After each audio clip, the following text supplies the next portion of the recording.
So I don't have a bad story for you. Oh. But I kind of have something tangential to it. Okay. Because recently we had Groundhog Day. We did. We watched Groundhog Day. Mm-hmm. Because last year we watched Groundhog Day in space. And so it was back to regular Groundhog Day. And I've told you before that one of the things I do is sometimes when I'm going to bed, I'm like, I'm going to just tell myself a story. That's where most of the bad story ideas come from. Right? Okay. I, in my head, did a whole sequel to Groundhog Day. Whole sequel to Groundhog Day. Yep. It was a lot of fun. Let me ask. I assume I know the answer because I consider Groundhog Day to be arguably the greatest fantasy movie of all time. Okay. When you watched it, did it hold up for you? Absolutely. Loved every minute of it. There we go.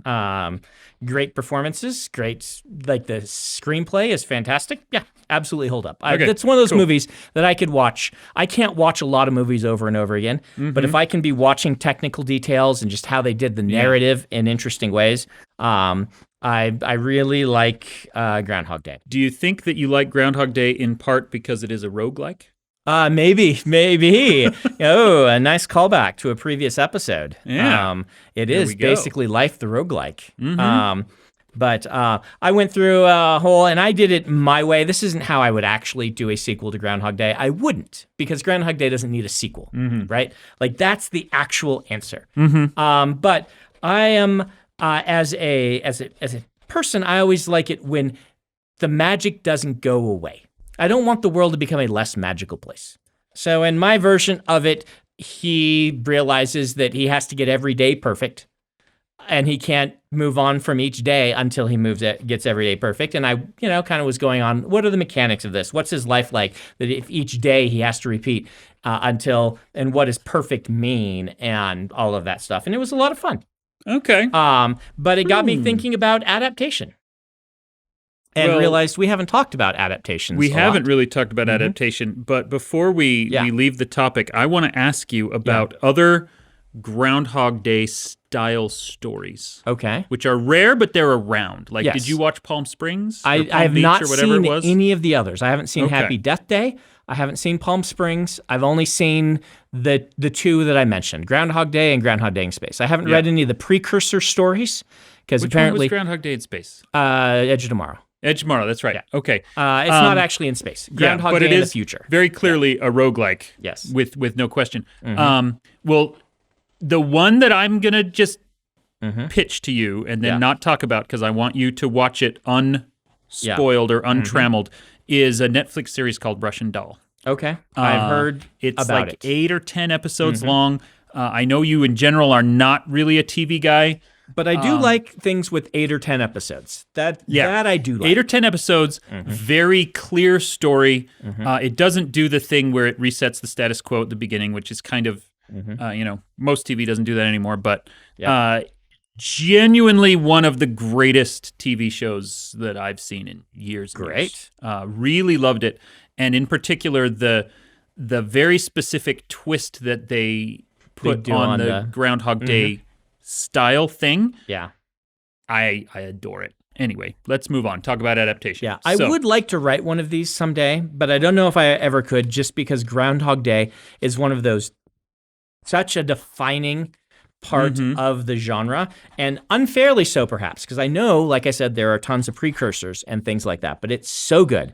I mean, it's Harold Ramis at his absolute best, and I don't know that I could ever do something that I would feel comfortable releasing as just, Brandon's doing a Groundhog Day, Yeah. But well, that's why, if you think of it not as a Groundhog Day pastiche, but as a roguelike that you are going to fictionalize, maybe that would be the mental hurdle to clear. Good idea.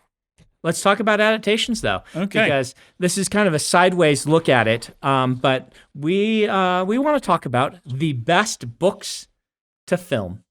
The best book-to-film adaptations. Yes. Okay. But I want to start our discussion by saying what does best mean in this context? Yes, because I think an argument could be made for a number of different things. Is a good adaptation one that is so good it is literally better than the book? Yes. Or is a good adaptation one that recreates the experience you had while watching the book or reading the book. Yes. I watch a lot of books. Mm-hmm. They're on my nightstand. I'm never going to get to them. What's on your nightstand right now that you're never getting to? Do you have actually anything on there? I've got Bone Crier's Moon by Katy Purdy, and I've got a Star Trek novel by John Jackson Miller, and I've got 2 or 3 other fantasies that I can't remember the names of. I've got a big stack of fantasy that I'm trying to read. I've got Leatherbound of the Martian Chronicles that I keep meaning to read, but then I'm like, there's always something that I need to read instead of going back to Ray Bradbury. So, so it's been there for quite a while. But so I would say that there is a nuance to this also that you're not getting at, which is the movie inspired by the book that goes a completely different direction. Yeah. Right? Well, we kind of talked about that before discussion. When we had a whole talk about, what's a bad adaptation. Yes. And so let's not repeat ourselves too much, but that is got to be part of this, right? But let's just kind of focus. Okay, so let's start our discussion with what's actually kind of a weird corner case. Fight Club. Fight Club, yes. Which is a brilliant movie that is based on a brilliant book. Yes. It does change the ending, and very notably, the Chinese version of this is awesome. thing that censors the ending is actually much closer to the book. Is it? Yes. They reversed that, yesterday.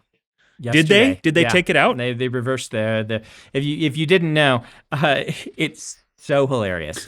They censored the end of Fight Club in China with just a black screen that says, and they were all caught by the police, the end. Yeah, they've got what's basically like an old Hays Code kind of thing that's still in place where law enforcement has to win and, badness must be punished. And so at the end of Fight Club, instead of blowing up all the buildings and everything goes crazy, it cuts to a, silent movie style title card that says, "Don't worry, they were all caught and they feel very bad about their crimes," or whatever. Yeah. Have you ever seen the tangent. Have you ever seen the I think they're Victorian, but I could be wrong.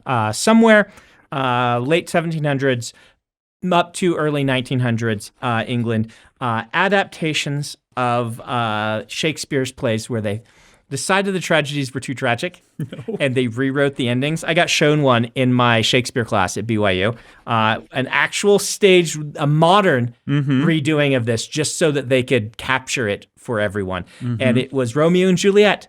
And at the end, they sat up and monologued about everything they'd learned, and everything was happily ever after, and the families agreed to let them get married. Oh, man. It was great. That's... See, we can laugh about those because out of historical context, that's hilarious. Right. Inside of historical context, if you are in modern China, or if you are in Hays Code America, or if you are in Victorian England, where there is a specific morality so prevalent that it starts suffocating art, that's not as funny. You are correct. But it's still very funny. Down. Well, the house down's the wrong term. Sorry. Way to bring the room down. But I know. Yeah. But in Fight Club, in the book, which is also wonderful, in the end, they don't blow everything up. And it's basically he is in therapy. He's in a mental hospital being treated for his schizophrenia. Okay. And it is a powerful ending in a very different kind of way. Yeah. And this what Chinese do you version think about that? Goes back to it. What do I think? Yeah. I think that, and a lot of my ideas about adaptation are colored by the fact that I have had a book adapted. Yes. And going through that process and realizing the end of the serial killer book would not work on film. And the end of the serial killer movie would not work in a book. And I can kind of see that same thing going on with Fight Club. If you get to the end of that big, bombastic movie and he just ends up getting caught and going into therapy. Right. You have a Monty Python and the Holy Grail ending. Yeah. But played straight. And there's the book makes it work, and the book makes it work well. But I can absolutely understand why the screenwriter and the director said, no, you know what? We need to just go big or go home on this. And I have stated before that I am okay with changes to source material, even sweeping big ones in adaptation in service of the new story that's being told. Because I don't think you change the story. But I am more persuaded than I used to be along the more orthodox lines, looking at things like Game of Thrones and saying, there is something to be said for the author knew what they were doing. They wrote a book that people love. Let's actually make that. Let's do that thing. So let's hear an example. What's something that for you walks that line between being a really good adaptation for a new medium and a new audience that is also very true to the original? I mean, The Princess Bride is the classic example, but you can't get better than the screenwriter's book being adapted by the screenwriter to film by someone who obviously is working very close with them to make it work. The Princess Bride is like the example of, hey, this is the book only in a different medium, so doing slightly different things and equally lovable. In fact, fixes the biggest problem with the book, which is, we've talked about, the frame story in the book is kind of dreadful. Well, and am I incorrect? I have always thought, and maybe this is just an urban legend, that the book was kind of written as a film treatment. I mean, with the intention of being adapted. I wouldn't be surprised if that were the case. I don't know for sure. Okay. I do know that that Michael Crichton famously started writing books because he wanted to get into film, and no one was giving his screenplays any credibility.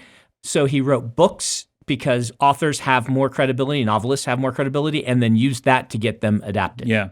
I do know that Cormac McCarthy wrote No Country for Old Men specifically as, this is going to be made into a movie. I'm writing a film treatment. And cool. that one, I mean, is that your number one? Last time. No, it's your number two, right? I don't, because Jaws is based on a book. Jaws is also, for me, the example of a movie that is a million times better than the book it's based on. I haven't actually read Jaws. I read Beast. You're not missing out. I mean, Peter Benchley he clearly is a good storyteller, and he did a good job, and he came up with a really cool story. It is over bloated. It has all kinds of weird stuff. It has an entire subplot where the sheriff's wife is cheating on him with somebody, and right. But it is absolutely the kind of story that benefits from being greatly pared down into movie form. Not everything does.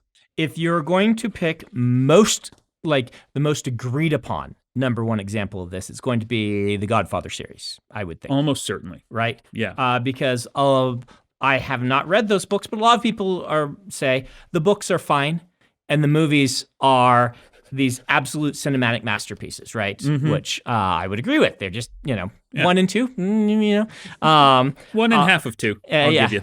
Okay.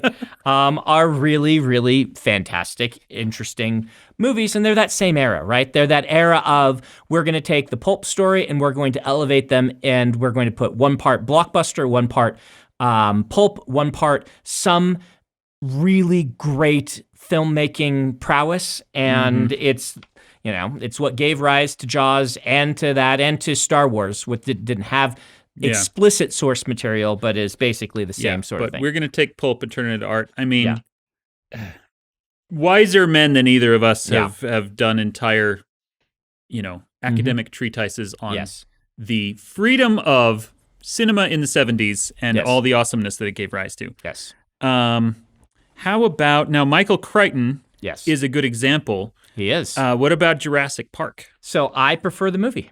Yeah. Agreed. Same. I really like Michael Crichton. I have not read a book by him that I didn't enjoy thoroughly. But there is not the heart in Jurassic Park the book. Jurassic Park the book, granted, now I've read it a couple times, but I'm a distance from it. So commenters, if I get some things wrong, I apologize. But it lacks the heart. It's more brutal, more deaths, more more chaos theory, sort of, we have opened Pandora's box and we deserve to be punished. Yeah. And Spielberg is just able to add heart to it in just this magnificent way. It's unfair to compare any source material to Spielberg, right? Because he is so good. He is the greatest living filmmaker, in my opinion. And that is arguably the most controversial statement we've ever made on this show, because Okay. a lot of people really don't like him because they perceive him to be very schlocky, and adding in heart instead of sticking to the brutal original. I don't know if it's the prevailing opinion, but it's a very common opinion that he's kind of a hack. I disagree. Okay. I think some of my very favorite movies of all time are Spielberg. A lot of this is, I think, because we were all kids in the 80s and we grew up on E.T. and stuff like that. That's true. But I mean, I love his modern films as much, right? Lincoln's one of my top 10 films of all time. Yeah. And granted, that's not as modern anymore, since it's probably over a decade old now. But I think Spielberg is amazing. And so agree comparing anything to that is very difficult. I think Jurassic Park is a very good book. Yeah, it is a good book, but you can see I think a lot of the changes that Spielberg made to it are very clear. I don't want to say obvious because I don't know if anybody else would have made them. But for example, having Grant in the book, he loves kids because kids love dinosaurs. And that's cool, and that's a nice cuddly thing, but it doesn't give him any room to grow. Yeah. And so Spielberg taking that away and saying, no, he hates kids, and his character arc is that he's going to come to care for them. Yep. That is what suddenly injects heart into an otherwise very technical story. Picard in an elevator. Sorry, Star Trek reference there. But yeah, I mean, so I love Jurassic Park. I do not like Jurassic World very much. No, I haven't enjoyed any of the sequels to Jurassic Park.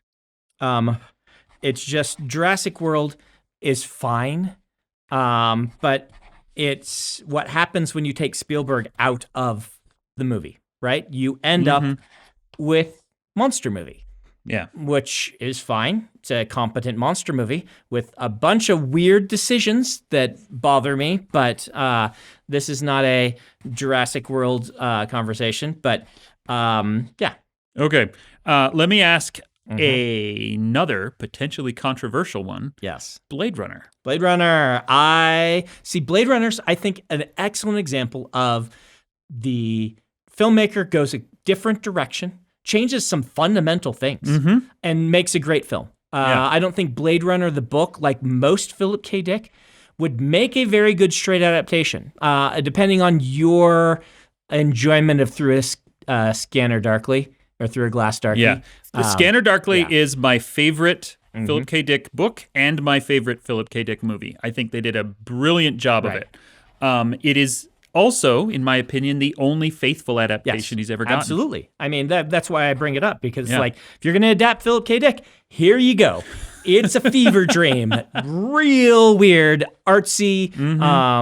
And granted, not all Philip K. Dick stories were that way, but a lot of them were. And the ones that aren't are jokes, right? Like, We Can Remember It For You Wholesale is 2 pages of a really great punchline. And yeah, I think actually his most filmable, cinematic, right off the shelf story is Paycheck, and that movie is awful. Yeah, I know the screenwriter on that one. Well, then I will not say anything bad about that person. He has things to say about what? About studio interference? Yes. I'm not surprised. But regardless, what about Minority Report, which is a Spielberg? Yeah, I think it's a good movie. It's a very good movie. Is it better than Minority Report, the short story? I cannot remember. I did go read it. I can't remember what I thought of it. But I mean, I love Blade Runner, the movie.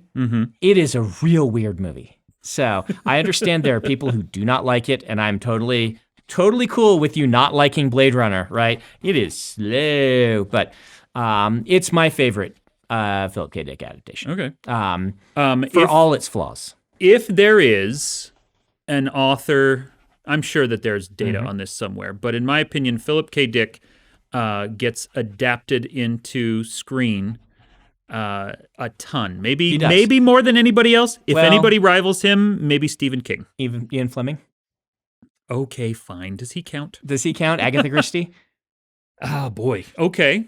Have you seen any of the new Poirot Yeah, movies? it's great. I have not yet. I mean, I'm really looking forward to the new one that's Yeah. coming out. the But classic Murder on the Orient Express is a classic for a reason. It's really good. yeah, I happen to really like the way Branagh makes some of his movies. I was going to say how he makes movies, but there's some that I'm he's like, made a few weird ones. I like him as a director a lot. I actually, do. And his Much Ado About Nothing is fantastic. so I came out of that one preferring it to the old one. Really? And just really liking his Poirot, really liking just how he put it together, and I enjoyed it a lot. Okay, so now let's compare it to the original book, though. Yes, Original book. What do you think? I mean, this is going to be a case where I read the book first, and the book is going to be, it's one of those landmark books, right? Mm-hmm. It's difficult to separate your cultural received knowledge of the book from your experience of reading. So I'm going to pick book in these cases because these are films where the film struggles to add anything new. Mm-hmm. It does a really good job of adapting, and I really like them. But if you look at Princess Bride, where I actually prefer the movie, the book has one glaring flaw, and that is that the frame story is really hard to read in places. Yeah. And beyond that, the whimsical fun of it being on screen are both things that I think are slightly better than the same thing in book form. Yeah. I think a mystery novel just works better in book form. Works well. It doesn't benefit from the visual medium as well as a cool adventure story does. Exactly. And I mean, Agatha Christie taught me twists, right? Mm-hmm. And Murder on the Orient Express is one of her best. It's one of the things where it's like, I can't give it away because if you haven't seen it, we have a new movie adaptation. You should go see it. Yeah. But she did all three classic mystery twists really well. Mm-hmm. That's what taught me kind of the three classic mystery twists. And Murder on the Orient Express is one of them. And it's perhaps the most powerful of the three classic. That's, by the way, don't go look that up and be like, what are the three? I'm defining these as three. I don't know that there's like a magical Can you number. tell us the three at will- the risk of spoiling? It will give you a big spoilers for three of her most famous stories, right? Let's just... All right, spoilers for Murder on the Express and Agatha Christie for the next minute or so, right? Okay. So the three big twists are nobody did it, everybody did it, and the protagonist did it, right? Yeah. Those are your three kind of, if you want to go outside the box of which of these people did it, if you want to have it's not the normal crew, right? And so you've got Murder on the Orient Express, which is everybody did it, right? This is the kind of the classic clue. The movie is like, everybody has motivation, they all did it. She's the one that did that first for me. Yeah. That everybody killed him. Well, and Murder on the Orient Express, I think, stands as one of the absolute landmarks of mystery fiction in general, and will for hundreds of years, as far as I'm concerned, because of the way it handles that specific twist. Right. Of note, I won't say which two, but Knives Out uses two of the three at the same time. It does. And it's wonderful. Yes. So if you like those. Okay, so let's talk about Stephen King, though. Yes. Because I don't think we can talk about adaptations without getting into him. Because should. Almost everything he's ever written has been adapted at some point. Yes. What do you consider, and we've talked, I know, about The Shining before, and The Mist.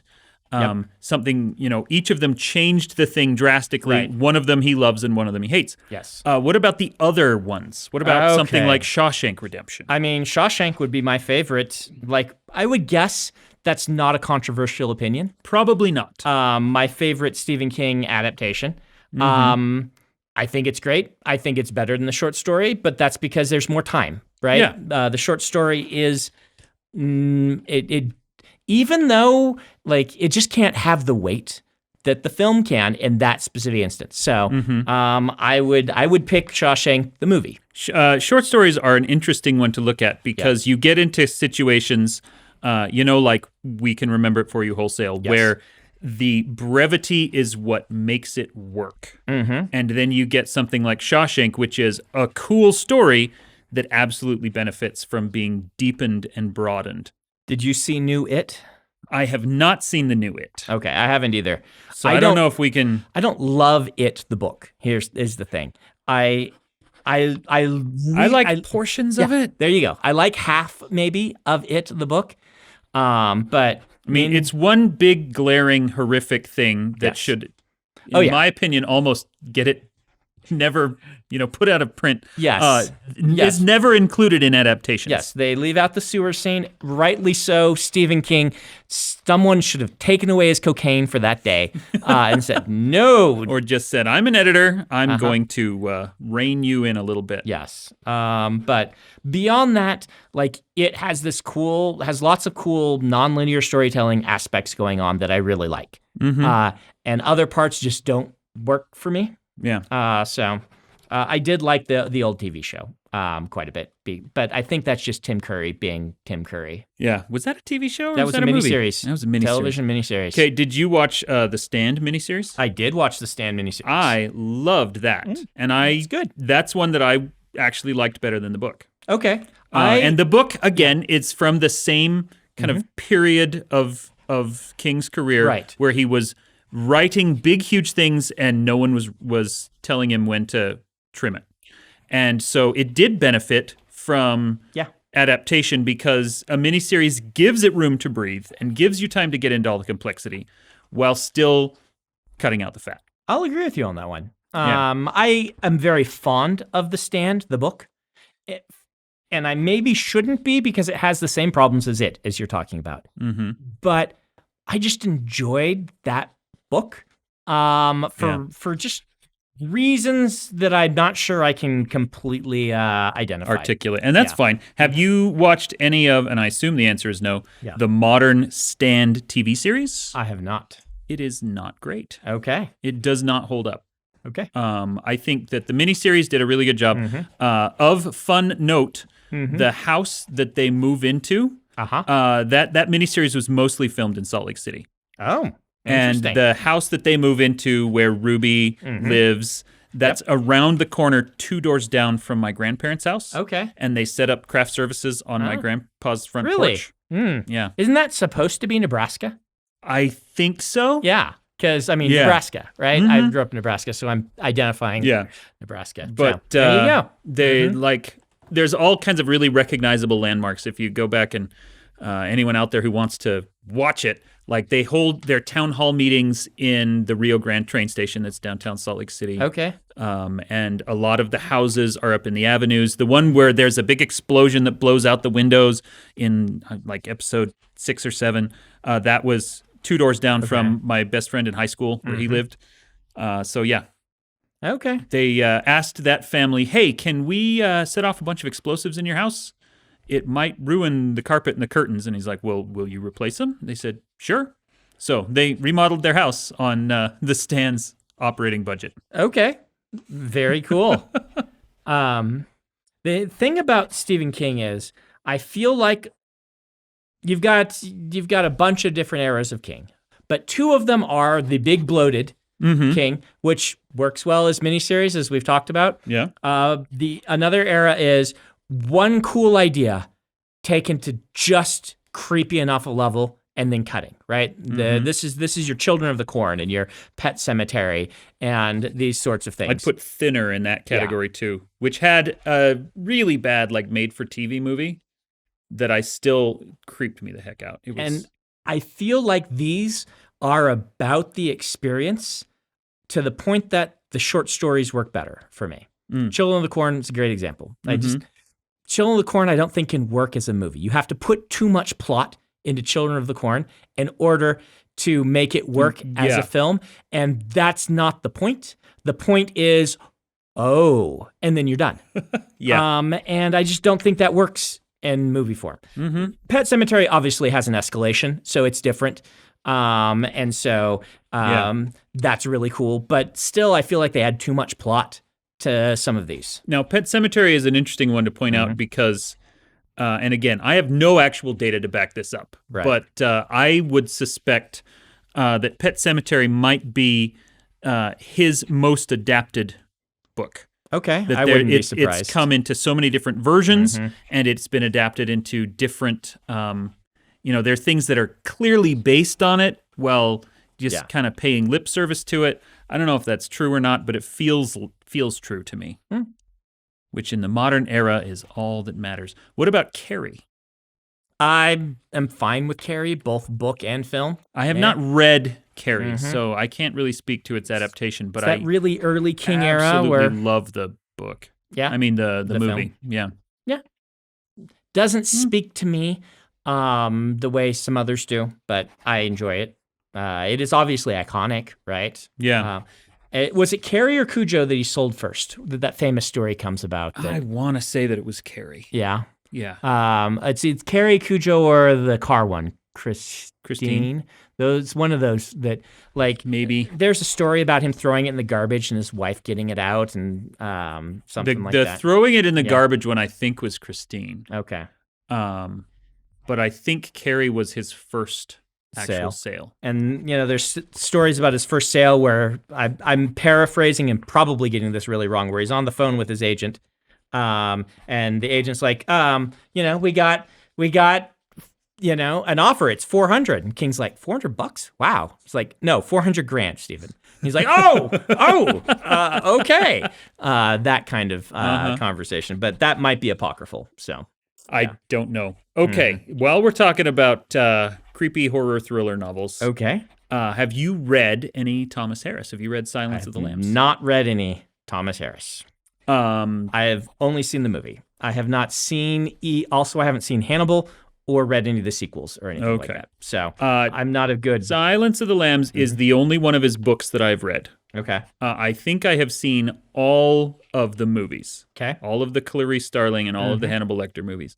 But Silence of the Lambs, this isn't necessarily fair because that is, again, one of my top 5 movies. But that is one that I will also say is not only a brilliant adaptation, but actually surpasses the book. Okay. What about Lord of the Rings? Lord of the Rings? Oh, man. We talked about this a little bit already, so let's not dwell on it too much. This is tricky to say. I think that the movie trilogy will stand as one of the greatest cinematic achievements of all time. Very bold. I think that's... I'm joking. It's not. That's... I am actually very torn because part of me wants to say that it's better than the books because the books are full of a lot of unnecessary filler. But at the same that's time, controversial. It is controversial because everyone loves those books. I love those books. Yep. I, at the time reading them, did not think any of it was unnecessary filler. Yep. And so I think where I'm going to land eventually is, like I said with Serial Killer, the book version of Lord of the Rings would not work as a movie, and the movie version of Lord of the Rings would not work as a book. Okay. They are really wonderful versions of the same story. Well, that's a very political way to dodge that question. Well done. I will give a thumbs up to that. Yeah. I want to take us down the rabbit hole of tragedy adaptations. Okay. But I feel like we've talked about this a lot, right? Like really bad adaptations? The things that should have been good that weren't. Adaptations of Othello. Or, no, not adaptation, but like the things that you really wish would have worked, like Golden Compass, right? Golden Compass is one of the greatest tragedies in my mind because it should have worked. The casting was really good. The casting was great. The visual design. The book is so good. The Golden Compass. Yeah. That is one of the greatest young adult fantasies. I actually prefer it to the Narnia books. And they were kind of written in direct response to them. Yes. Well, yeah. Let's not go there, but let's just say that movie was heartbreaking to watch because I was bored out of my skull despite them being incredibly faithful. And it's one of the things that formed a pillar of how I view adaptation is, well, you can't obviously just be faithful because otherwise you have the danger of the golden compass. Yeah. And maybe it's less faithful and I'm remembering, but I read the book and then the movie came out like 2 years later or a year later. And I seem to recall that I had a pretty good handle on that and was like, wow, this is a scene from the book. This is a scene from the book. This is a scene from the book. Why is this not working? Yeah. It just didn't have any of the personality.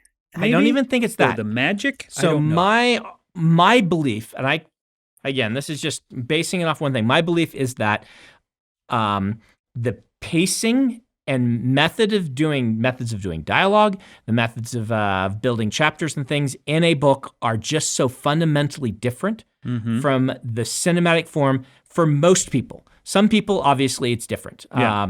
We've talked about Michael Crichton. I think Michael Crichton, he writes books, incredibly filmable books.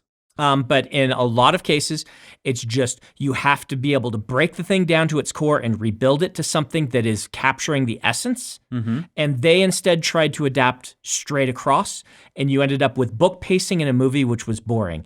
And because they don't have enough time in a film to get these things across, like in the book, you can take a lot of time to show, don't tell, right? Because you have pages and pages. Showing instead of telling is almost always going to take more time. Not every time, but a lot of the time. Yeah. And telling is fast. And so if they just lift the dialogue and some of the monologues and things from the books and put them on screen and then quickly have to go from scene to scene because they just have to get this all in, it is just a series of monologues and dialogues that are boring because they're paced like what's in a book. It's hard to explain. But. No, I think that is a good explanation. So now what about Lightning Thief? So I've read Lightning Thief. I did not see the adaptation because a lot of people don't like it. Yeah. And so I okay, so you can't really talk about that. Okay, because that's another YA fantasy that just absolutely didn't land in any way. And that's one where I've seen the movie and not read the book. Oh, okay. So between the two of us, we can not talk about this in any effectual way. Artemis Fowl. I enjoyed the book, didn't see the movie because the ratings were so bad. It sounds like it might be so bad that it's good, but didn't want to go see it. Okay. Cool. Well, do you have any others? We were going to talk about bringing it back to the beginning. If you were going to pick one movie to write a book sequel to, okay, what would you write a book sequel to as a film? Ooh. Right? Okay. So let's pick something that's not like Star Wars, just like I'm going to write a Star Wars book. Write a Star Wars. Okay, no, I got to pick a movie. Something, yeah. And then I've got to do a book.